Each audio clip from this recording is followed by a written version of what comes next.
Hello YouTube and welcome to GrunfWorks Plays Naval Action, and in today's episode we will be taking a look at yet another ship in Naval Action, the Ingermanland. The Ingermanland was in history originally Russian fourth-rate ship of the line, mounting 62 guns. It has been initially it was a heavy armored and almost matching the third rates, and it was built in 1715 and it became one of the flagship of Peter the Great in the Russian Navy. Now, I wasn't able to scoop up too much of its history, but I believe I've read somewhere that the design was so successful that Peter the Great has ordered a couple of more ships to be built, but definitely this one was constructed in 1712 and launched in 1715 and was the flagship of Peter the Great. Now, let's talk a little bit about where it sits. Well, the Ingermanland sits as a fourth rate, mounting 62 guns, and it's currently the smallest ship of the line in the game. However, I mean, she should not be underestimated since she can carry 32-pounder carronades on her bottom gun deck. And yeah, so she can be quite heavily armed. However, let's see how she will compare with the others. The Ingermanland, even though it was originally built in 1715, has excellent sailing qualities, and she even outspeeds much more modern and the previous ship of Queen ship of the line, the Pavel, by 0.07 knots, which granted isn't a lot, but she's more than 0.3 knots faster than all other ships of the line. The turn rate of the Ingermanland is also something not to be ignored, as she turns better than the Constitution. And if you remember, I mean, Constitution is a frigate, so yeah. The Ingermanland, as a result, is an excellent ship of the line. However, she suffers a little bit from the poor structure, being worse than the Constitution, and as a result, Ingermanland has to rely on its superior speed and maneuverability versus the other ships of the line. Okay, so let's take a look a little bit in my comparison chart. So, like I said, the Ingermanland, I mean, is quite fast and has excellent turn rate, definitely better than the Constitution and the Agamemnon. It has a little bit higher, let me see, what is it? Oh, cargo space, yeah.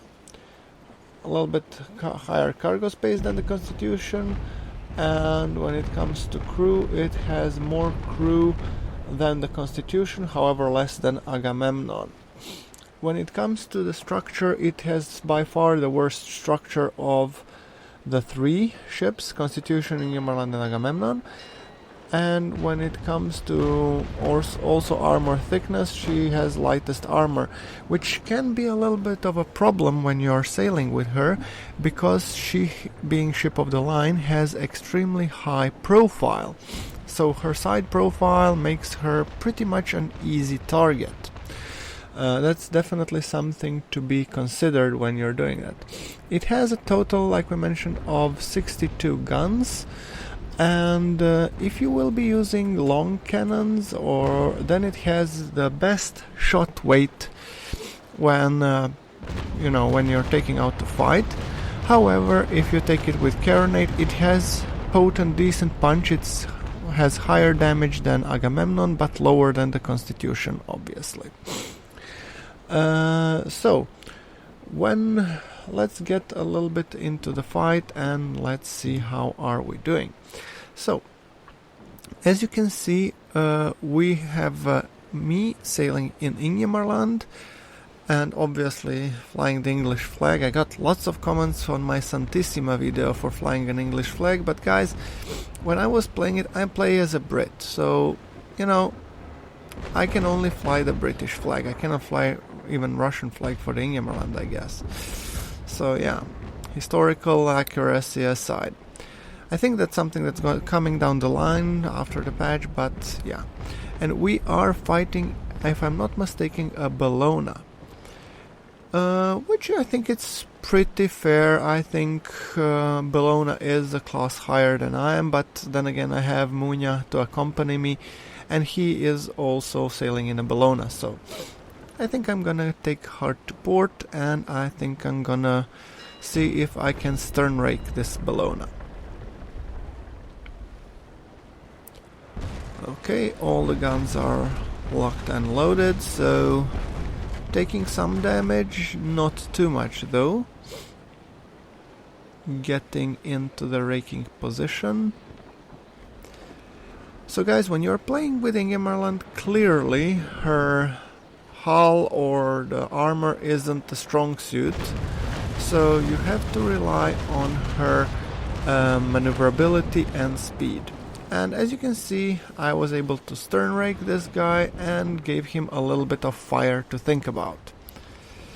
Overall, I like the model of Ingermanland. It is a beautiful ship. Well, pretty much like any other ship, like most of the ships that Dev have given us so far have been really beautiful. So, and Ingermanland is definitely no exception. I mean, by its design, you can tell it's a little bit older ship than the rest of the ships in Naval Action. It has a little bit more of, galleon-esque look like, which also means that it has, like, I believe, one of its strong suits when it comes to Ingermanland, if I'm not mistaken, that it has a total of 4 bow chasers, which makes it, combined with its speed and agility, an ideal pursuit ship. So if you are playing, against bigger and heftier targets, Ingermanland can be a great pursuit ship, keeping an enemy ship tagged and in combat, while you are able to bring your other ship's guns to bear. So thinking about that, I mean, you should definitely consider Ingermanland. You should give it a chance. And although my favorite 4th rate is actually a Constitution because of its looks, because of its history, I found Ingermanland to be actually the better choice if you are choosing the long cannons. Simply because of its shot weight, and I mean, it's definitely not something to be ignored. And it's like 4 chasers giving me a chance to really do wreck some havoc with the chain shot while pursuing the enemy ship. Beautiful screenshot there, and I think this is gonna be screenshot for this episode, definitely. And while Munya gets into the position to actually give our guy Birger Jakob a hefty pounding, I'm also making sure to head straight for him so that we can deliver some fatal blows. Like I said, sadly guys, I mean, I wish I would have been able to dig up a little bit more of the history of the Ingermanland. I will link the link to the Naval Action Wiki built by Olaf Deng, and some of the information I read was basically from there. However, if you guys know of the appropriate page that would have a history of the Ingermanland, please do post it in the comments, and I will happily link it from the description, because as you know, I'm a little bit of a history buff. I really like to read up on each of the ship's history and its, where it served, what were the major battles that the ship was involved in, etc, etc. I think it's kind of gives all of our ships that we are playing in Naval Action some context. And once again, he tried to actually fire at me, but fire. And I managed to kick his rudder. Beautiful. Definitely when it comes for the ship of the line, she is agile. And I can tell you that much because, I mean, the sheer feeling of sailing Ingermanland and after that one switching to like Bellona, it's like switching from, I don't know, a Formula 1 to a tank. Sort of. Well, I mean, not that to say that Ingermanland is a Formula 1, but it has its kind of agility and speed compared to Bellona. Okay, waiting for my cannons to reload. Also a couple of hits, 7 to the hull, 2 to the cannon and 3 to the crew. And now I'm slowly thinking I should be turning hard to starboard, but then again, maybe wait a little bit until my cannons are reloaded so I get into the good firing position. Or not. I'm trying to aim for his stern constantly, because there his armor is the thinnest. And by the way, special thanks to Munya for helping me show off this beautiful ship, because simply while I'm sailing the Ingermanland, Munya is doing the heavy work of giving this Bellona some lovin'. So yeah, hard to starboard. And as you can see, our armor is pretty much intact, and right now we are in irons. We are directly facing the wind, but I keep my sail configuration so that I do get turned to starboard. So it's not a good choice, especially when you're in PvP combat, but given the fact that I was playing an NPC that didn't punish me because of it, I thought this was something that I could afford. Okay. Turning hard to port, and I'm thinking for another pass at his stern. However, I have to keep an eye on where Munya is. And while I'm doing so, I wanted to show you guys off once again Ingermanland from a couple of different sides, because I think this model is really worth a look. Okay, bringing my chain cannons to bear and fire. 9 to the sails. I'm pretty happy with that kind of result. Oh, flag, get away, please. Okay. Munya is almost finished with the Berger Jakob starboard side, which gives me a good chance, especially after the Berger Jakob has fired on Munya, to actually go maybe even side by side and just unload. Okay, so he's turning where? To starboard? Then I guess I should be turning to starboard too and align myself. Munya, get away please. I'm really trying to get close and fire. So yeah.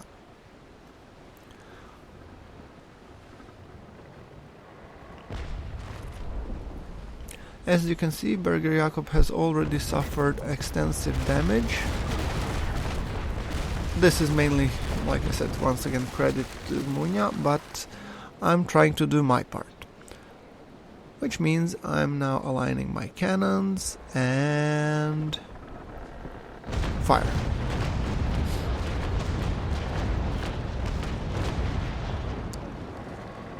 Okay, 27 to the hull, 1 to the cannon and 10 to the crew. And now I'm thinking slowing down and hard to port. Maybe give a chance to stern rake this guy. And this is where actually Ingermanland's maneuverability starts to shine. So as you can see, couple of hits and then full on. And yeah. So I'll be getting in an ideal position, just making sure that I fire at the right moment, and fire. 23 to the hull, 1 to the module, 6 to the cannon and 25 to the crew. By the way guys, if this was recorded before the patch, meaning that I'm taking just a little bit of the crew. If this was happened post-patch, I mean, Berger Jakob would already have been toast.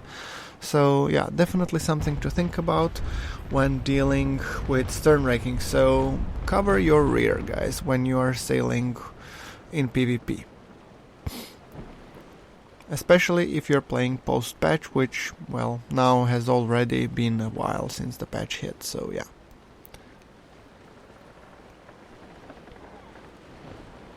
And I mean, we are fighting in pretty bad weather, but I think this will be fine. And by the look of the Birger Jakobs